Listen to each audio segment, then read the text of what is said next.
How to block people from seeing your WhatsApp status on Android. Hello everyone, welcome to this channel. I'm Emily and I'm here to help you out today. So without any delay, let's get started. So first of all, make sure you have stable Wi-Fi connection on your device. After checking on that, launch the Play Store application and search for WhatsApp, just to make sure you have an updated version of the application on your device. So here you can see there's no option of update, which means we have the latest version of WhatsApp application. So we're going to tap on open and make sure you're logged into your account. Now tap on the three dotted lines at the top right corner of the screen, and here under the updates category, you can just tap on it and see the option of status privacy.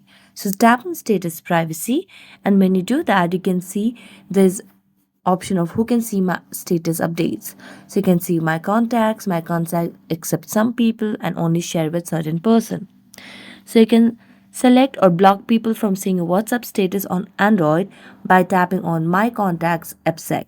So you can just tap on it and then you can include people who you do not want to include in this one.